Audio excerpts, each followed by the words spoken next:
Thank you for watching or listening to the ASB Author Showcase, spotlighting authors from around the world. ASB Author Showcase is produced by Author School of Business, an author-owned organization helping authors to fully understand the business side of being an author. If you would like to be on the show or to be a sponsor of the show, simply email us at authorschool@outlook.com. Your host for today's show is B. Alan Bourgeois. Hi, and welcome to another edition of the Authors Showcase with the Author School of Business. Today I have with me Mr. Ian Williams, and Ian is a author, of course, his first-time book. Welcome, Ian. Thank you very much for the opportunity, Alan. It's a pleasure.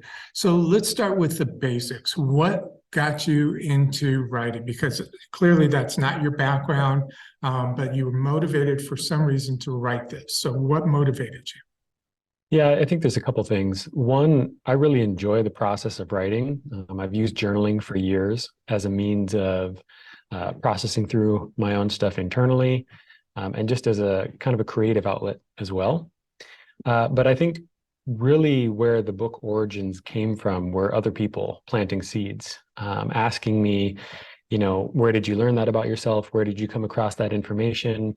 And when my answer was, it just came from within me, I got consistent feedback over the years that you should really try and get that information out into the world. And so, I've always enjoyed writing, but it's more like pen and a pad. And other people just encouraged me to put it together. And so I think that's probably where the seeds were sown. Okay. Clearly, that's a good starting point, but there was more to it than just that. Obviously, this book needed to be done, and it's a long project that you've been working on. But this book that you've actually gotten published wasn't the original starting point, was it? No, not necessarily. I actually did things a little bit backwards. I wrote the companion book first, which I didn't know was a companion book at the time. But again, it was all that feedback from other people saying, where did you learn this about yourself? How did you discover this about yourself? And so I actually put together a series of what I called self-reflection documents and compiled those into a workbook. And that workbook actually was created first. And then from there, decided that I would build the philosophy book to go with it. So there's really two books. One is the book itself, Soil and Spirit, and then the other is a companion book entitled Awaken Your Life's Core Purpose.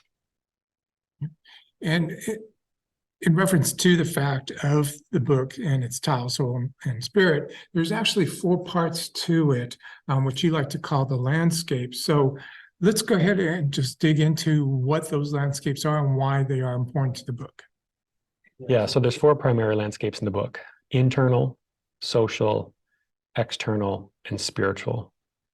The reason that I decided to arrange the book in this way is because I felt like it was the most linear way to move the reader through the text.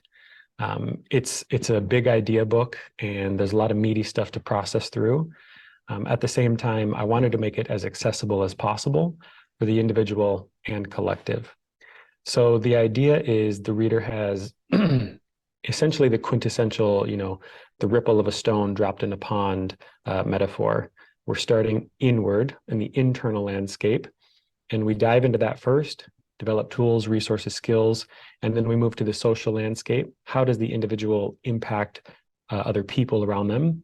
Moving then to the external landscape, how does the individual and a community impact the landscape, the natural world around them, and then ultimately the spiritual landscape. So it felt like the most accessible way to organize the content and information of the book, and again, the most easily accessible way to move the reader through the text in a linear manner.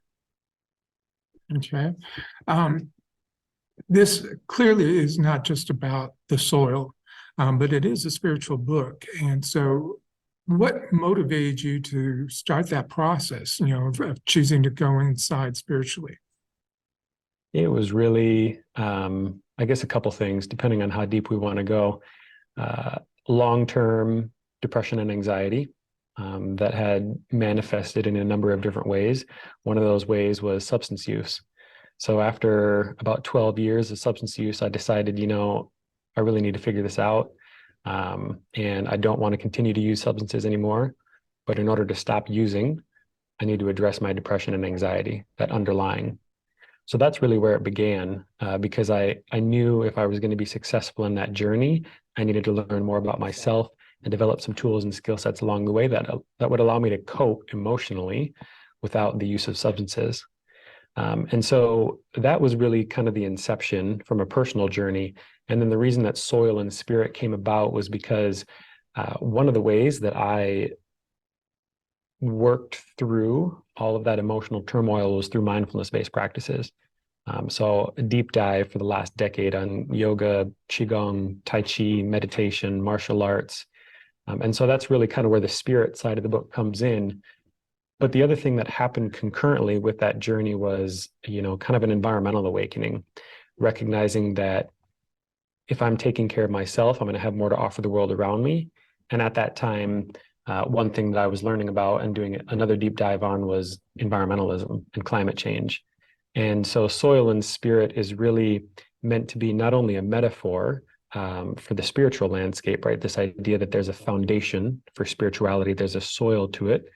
But the book is also a commentary about big challenges, namely climate change. So it was really a personal journey, and then the convergence of these factors in my life over a number of years that created the cohesive manuscript that's out in the world now. All right, we've got a lot to unpack with that, but we only have a couple minutes left of this segment. So I'm going to ask this question. It's really personal. You mentioned the fact that you had been in substance abuse for 12 years. So would you say that the spiritual junk that we have relates to the outer physical earth junk that we're, climate change that we're dealing with? Probably not. I would say that the outer junk is a reflection of what's going on internally for all of us. We manifest our lives, we create our lives. And it can be a challenging thing to accept psychologically, but life is really 100% self-created. The existence that we have collectively is one that we have created collectively. And so I think, again, also the reason why the book is structured from in to out, it's really more about what's going on internally within us and that conflict and turmoil that we're experiencing, not only as individuals, but collectively, has manifested in things like climate change, social injustice, and so many other challenges that we find ourselves amidst at this time. So perhaps it's just the way that I process, but I really see as it more of a in to out journey than I do as a out to in. Right. And that's fair enough. We are at the end of this particular segment, but we will come back and we'll talk about how you're using the book for commercial businesses and other types of organizations. We'll be right back. Each and every one of us has a mission in life. Mine is to help people laugh through the good times and the bad. My name is Charlotte Canyon, and I'm an author, a speaker, and a host on Indie Beacon Radio. If you need me to speak at an event or autograph my book, you can contact me at charlotte@charlottecanyon.com. Thank you, and have a blessed day. Looking to take your writing career to the next level? Look no further than 100 plus questions a writer/author should ask. With over 100 questions curated by award-winning author and speaker B. Alan Bourgeois, the founder and CEO of the Author School of Business, this book is a must-have for any aspiring or established writer. Bourgeois, a seasoned publisher, author advocate, and educator, brings his wealth of experience to the table to help you better understand the publishing world and succeed in your career. Don't miss out on this valuable resource. Get an additional bonus of a 1-month free subscription to the Author School of Business valued at $12.95.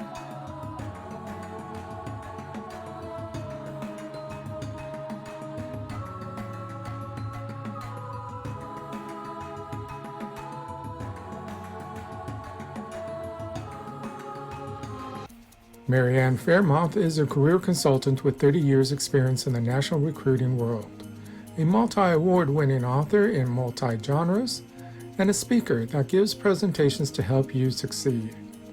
Her book, Revolutionary Recruiting, made the top 20 global list of recruiting books.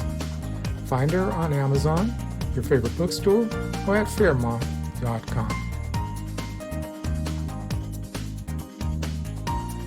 Welcome back to the ASB Author Showcase with your host, B. Alan Bourgeois.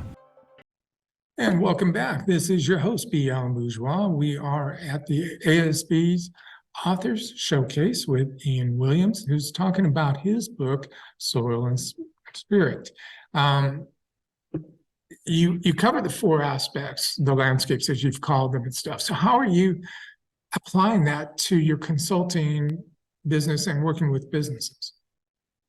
Yeah, so the first caveat is that the book is not it's not a sales book. I'm often not incorporating my book directly into my consulting work, only for the individuals that are really interested in it. The book is a big idea book, and it talks about spirituality all the time. And that's not necessarily something that's easily transferable into the work that I do with organizations. That being said, the process and the systematic approach is very similar, right? So we talked about the book having these four different landscapes: internal, social, external, and spiritual. That in to out processing manner is the same thing that we do with organizations. And I should say we, because it is we. When we do our work with organizations, it's largely culture focused. And the first phase is often focused within the organization, right? So leadership strategy and operational efficiency and effectiveness, diving into the organization and learning about it from the inside. What are the people in that organization experiencing on a daily basis? That's phase one. Phase two, we move into employee well-being and engagement, right? So moving into the social landscape of the organization, the culture as it relates from person to person. As we learn about that, we again can develop skills and strategies and design custom programming for those organizations. And we don't need to go too deep into that, but ultimately it leads us to, the third or fourth landscapes of external landscape and or spiritual landscape, if people choose to define it that way. The idea is once we clean up operations within the organization and we bolster the health and well-being of the people within the organization, that organization is now better equipped to have a greater positive impact socially or environmentally. And so that's where the external landscape comes in. So I'm not always using the exact same language, but the approach is very similar, moving from inside to out and doing that inner work in order to generate more positive change externally. Okay. There's the concept to that, a lot of corporations are just greedy people and things like this need to change within the corporation. So let's go back a moment and talk about individuals starting the process, okay? You referred to a life audit. So what is that and why is that important? The life audit is a survey, essentially, of every different aspect of your life. And this can look a number of different ways, but the idea is to engage in a bit of self-contemplation, to really hit the pause button and be intentional about observing your own life. What aspects are life-giving? What aspects are challenging? What aspects are you enjoying? What aspects would you like to get rid of, et cetera, et cetera. And so again, it's really just an opportunity to hit the pause button and to start to think critically and constructively and hopefully creatively about your life. And I think that that is really where it all begins, because that builds self-awareness, which brings us to the concepts of intentionality. And, to your point, perhaps I'm jumping ahead here, but to your point about organizations and the greedy people within them, I think it's important to note that organizations, just as we as individuals, exist within a society and an economy that incentivizes certain behaviors. So it can be really challenging to do that life audit when we exist in a society where, consumption is the norm and distraction is the norm. So really trying to, again, be intentional about creating that space for us to do this intentional work as individuals, organizations, and communities. Appreciate that. And I agree with you in that respect. Throughout the aspects of doing an audit and doing the self-growth and stuff, the mindfulness term comes up a lot, but also the fact that doing yoga, meditation, and other forms of artistical aspects, yoga being one of them and some others. Why are all those things so important to the growth of a person? That's a great question. it's easy to look at these energy arts practices as to look at them unilaterally or one-dimensionally, maybe is a better term. You know, the idea that yoga is simply for physical fitness. That's not the case. If you look at the roots of these practices, right, and they have long histories to them, most of them, they're really used as multimodal techniques and strategies for well-being, longevity. And so it's a bit, it's shortchanging an energy art practice like yoga or qigong or tai chi to say, well, I'm just doing it for the physical benefits, or I'm just doing it for the energetic benefits. Because the reality is, as individuals, we're whole beings. We have a physical body, mental body, emotions, and a subtle body, an energy body. So these energy arts practices have really been designed and refined over thousands of years to touch on each one of those layers of the self or the individual. And so the same way that it's, you know, it's a short-change yoga to say it's only a physical practice, it's similar with self-reflection, right? To look at that as only an intellectual practice is not doing it enough justice. But the idea that these are really tools that have been developed and tested and refined over thousands of years for individual self-cultivation, with the end goal or being optimized for spiritual development. And that, I think, is really the essential component to these practices. It's one thing to say, well, I just want to live a happy life. It's another thing to say, I have spiritual aspirations for this life. And the way that one conducts themselves and the way that they move through life is going to dictate which end game they're going to end up closest to. So they were critical practices for me, as I mentioned, in terms of my substance use and mental and emotional health challenges. But now they've transformed a bit in the sense that they provide opportunity to delve into deeper, more subtle aspects of life, not just getting to some sort of semblance of baseline health and well-being. People have often commented that Buddha, for an example, had used yoga through his growth process. There's, of course, many statements about Jesus using prayer as part of his growth process. Would you say those are an example of what you're saying as far as not just seeing one aspect as one part, but seeing it as multiple parts? I think that'd be fair to say, in the sense that there are many roads, but they all lead to the same destination, right? If one has spiritual aspirations and they desire to pursue the path of self-cultivation in order to, however you define the end game, right? Become one with God, unify yourself with the cosmos. It doesn't really matter how you define it. There are different strategies and techniques to serve that purpose and that goal. So again, to use, if we're talking about yoga specifically, right? And I want to give the caveat that I'm not a historian and I know yoga through experiential understanding and awareness, not necessarily through study of scripture. But the idea that there are different layers of the self, right? And so you brought up the Buddha. Those layers of the self have different practices associated with them in order to move through that self-cultivation process, from my understanding. And so prayer being one, physical movement being another, pranayama or breath practices being another. And then, of course, out of these schools of thought, there are entire other bodies of knowledge that have emerged, right? So if we look at yoga specifically, out of that emerged Ayurveda, which is the, I think it translates roughly to the science of longevity. And that's a whole body of knowledge and system about self-cultivation and, you know, how to use herbs and how to take care of the physical body, et cetera, et cetera. So I think it's easy to simplify this conversation and it's easy to oversimplify the conversation. Not that it has to be a complicated process, but it's important that we have a holistic understanding of self and the way that our actions, behaviors, and decisions are impacting the lives that we lead.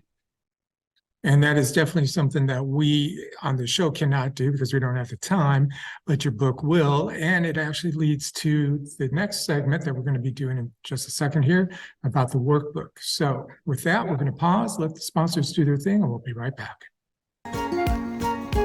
The garden was still there, full of vegetables and flowers, and a little lone rabbit sat nibbling on a pea plant.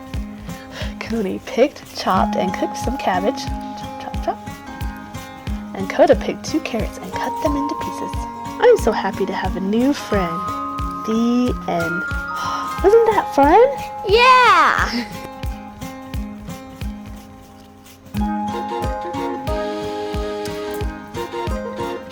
As an author, it's important to find an organization that can provide the resources and support you need to succeed in the publishing industry.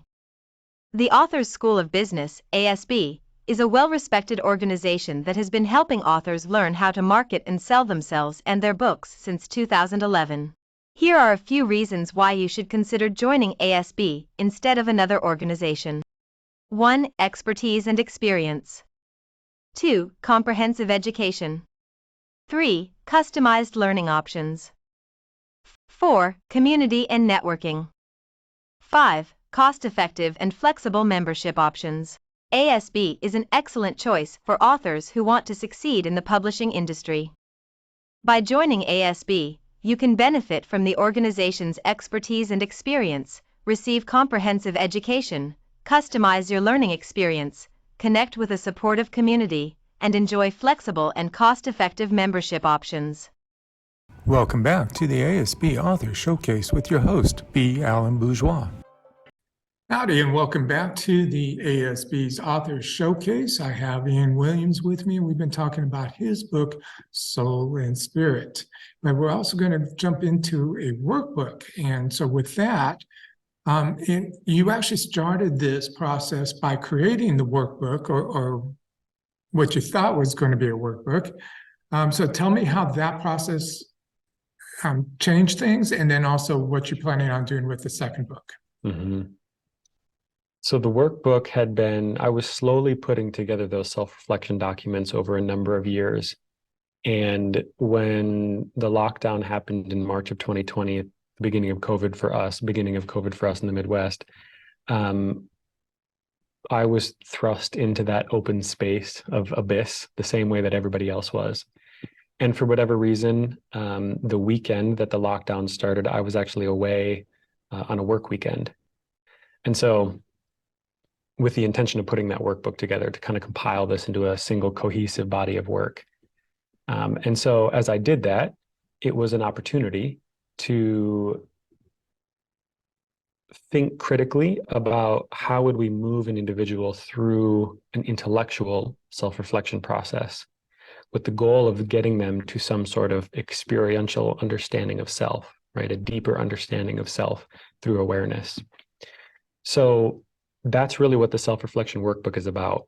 It's 12, I think it's 12 different exercises, might be 13, but it's a baker's dozen self-reflection exercises to move the individual through different aspects of their life, right? Starting with higher level awareness and moving down into some more granular pieces of family of origin, life goals, etc. That is really the practical application of the book, Soil and Spirit. I wanted to be very intentional when writing that book, not to create something that was prescriptive. Again, many roads lead to the same destination. And I didn't want to write a 1, 2, 3 steps to a new you book. There's plenty of those out there. I've read plenty of them myself, and I always found that they're a bit lost in translation because they're not directly applicable to me.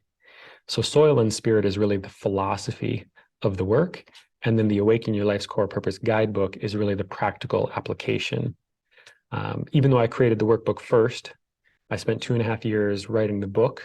And once I, invested the amount of time and energy that I did into making that manuscript the best that I could, I realized I had to go back and revise the workbook. So that's actually what I'm in the midst of doing right now. This spring of 2023 is editing, revising the workbook so that I feel like they go hand in hand and they can actually stand up together with one another, as opposed to the book being pretty heavily weighted in terms of just more energy and attention into it. But they're meant to work together, one to serve as a catalyst to help the individual contemplate a bit more deeply about their life in terms of philosophy and approach and their impact on the collective, And then the workbook is meant to be the other half, the practical application of self-development and self-cultivation, again, largely through an intellectual modality with the goal of leading them to a more experiential understanding of self. And when do you anticipate having the workbook ready to go? The copy is going to be ready very soon, probably within the next month. And then I just need to go through the graphic design process and formatting. So I expect by this summer of 2023, it'll be live and ready to purchase on the website right alongside the book and the audiobook as well. So with that in mind, how can people find you? Do you have a website for them? Absolutely. One-stop shop is www.reviveuni.com. That's the word revive, the letter U, ANDI.com. That's my personal website. You'll be able to find links to purchase the book. Soon the audiobook will be out. That should be about a month from today, the day of recording. And then workbook will be there. Links to my other website for professional and organizational consulting services are there. Speaking request forms are there. Podcast request forms are there. So that's really the one website to go to. And you really only need to remember the URL, because that's also my handle on most other social media channels, @ReviveUNI. So if people are interested, reach out. Please do. I love making connections, love having these conversations, and you can do that through my website or any one of the major social media channels. And just to clarify, you'll have a calendar on there so that people will know where you're going to be so they can meet up with you or attend events, correct? Yeah, that's the plan, to get a calendar up soon. Yeah, we bumped into each other here in Austin, Texas, and the trip is still a bit fluid and it's still coming together, this kind of book tour / business trip. But the idea is absolutely to have a calendar up where people can know where I'm going to be and when. And also they can follow me on social media, because I'll be putting those updates there as well. Great. So one last word, commentary for you to share with us. For somebody who has gone through similar path as you and has wanted to write a book similar to you, or in the spiritual field, what would you say to them?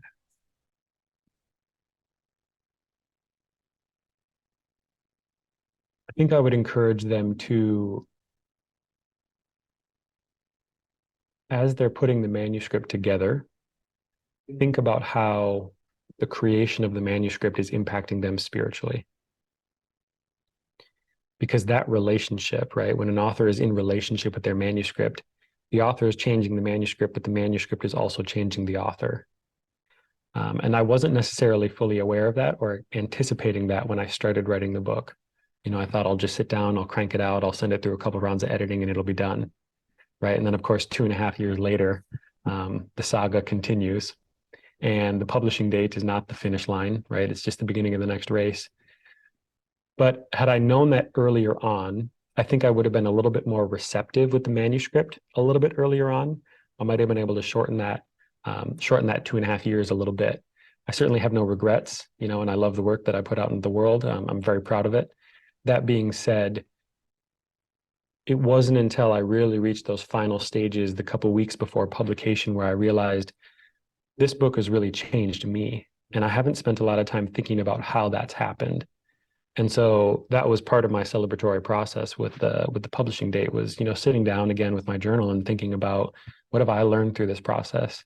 And that's something that I would encourage that aspiring author to do, is to just be aware of that process from day one, because I think there would be a lot of rich potential growth along the way. Most definitely. And as you mentioned, we did meet each other in Austin by coincidence. So your book definitely has a lot more ahead of you, who you'll meet, what events you'll be at, what you'll be doing, what growth you're going to experience, all that fun stuff, right? Yeah, I appreciate it. I think the universe was I drove down here because my self-publishing company was down here and I wanted to shake a couple hands and say thank you in person, but you and I running into each other was simply synchronistic and fortuitous. Well, I want to thank you for being with us for this show, and we wish you the best of luck. Thank you very much. Appreciate it. Thank you for watching or listening to the ASB Author Showcase, spotlighting authors from around the world. ASB Author Showcase is produced by Author School of Business, an author-owned organization helping authors to fully understand the business side of being an author.